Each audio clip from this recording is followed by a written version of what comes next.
Updated 2 hours ago. It's not often the NFL gets buried around these parts. But given the Penguins' playoff push, the start of Pirates at PNC Park and the fallout from the Jeff Capel hire at Pitt, that was the case this week. Some curious quotes, signings, trades, visits and decisions were made in the league over the past few days.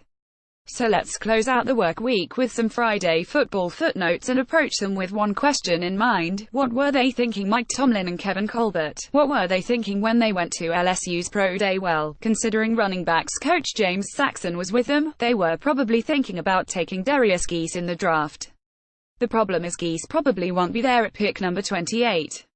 After Saquon Barkley, many people, myself included, think he is the best running back in the draft. He's 5'10", 224 pounds.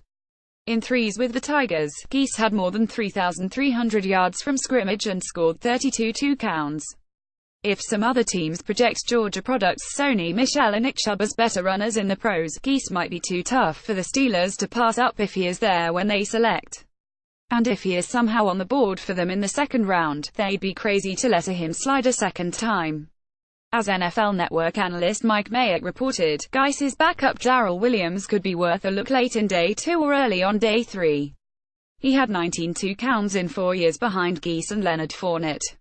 At Mike Mayock gives you his takeaways from at Lou Football S Pro Day @twitter.com/GF33Bafoo, NFL Network at Null Network April 4, 2018. LSU also boasts a personal favorite in DJ Chark at wide receiver. The Steelers always draft a wideout and could use some depth there. They also almost always take a corner as well. So remember the name Dante Jackson. Arden Key is an athletically gifted pass rusher who Tomlin and Colbert might like in the second or third round. But his undisclosed leave of absence from the team has some front officers concerned. James Harrison, what was he thinking when he let it be known he wants to keep playing, just not in a limited role like he had in Pittsburgh? James, you are going to be 40. You are still unsigned. You can't cover anyone. Your only value is to get to the passer and set the edge. You don't get to make the terms. Positions matter less and less for NFL defenses. That means versatility. Harrison doesn't have that. To be clear, I think there is still a role for purely designated pass rushers. If the front office out there agrees with me, maybe Harrison can find work. But if Harrison really wants to be the 5th NFL defensive player to suit up beyond age 40, he better not be too demanding in his prices. Snap counter rule. The Patriots, what were they thinking when they traded Brandon Cooks to the Rams for a first-round pick? As Matt Williamson of WilliamsonFootball.com and ESPN Pittsburgh told us, they were thinking big picture about their passing game. Julian Edelman is coming back. Chris Hogan, Philip Dorsett and Malcolm Mitchell are still there. They also acquired Cordarrelle Patterson and, reportedly, Jordan Matthews. So they still have numbers at the receiver position. Also, Cook's vertical game is his strongest attribute. As Williamson said, with Nate Solder gone at left tackle, New England might not want to go deep as often and expose Tom Brady in the pocket. The Rams, what were they thinking when they traded a first-rounder to New England for Cooks? They were thinking about the Super Bowl. Apparently, they have been the entire offseason. Los Angeles also acquired Marcus Peters, Aqib Talib and Ndamukong Suh.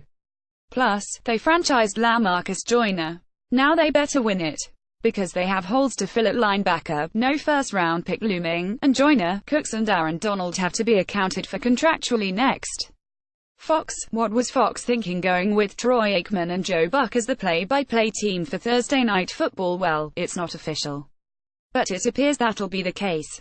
Here's what they were actually thinking. Well, we can get Peyton Manning to do it, so what's the difference? It worked out fine at CBS when Jim Nantz and Tony Romo did the games. Are we sure we can get Peyton Le'Veon Bell? What was he thinking? Going a week without posting or saying something stupid? I don't know.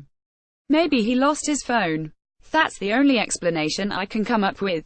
Tim Benz hosts the Steelers pre-game show on WDVE and ESPN Pittsburgh. He is a regular host contributor on KDKA-TV and 105.9 FM.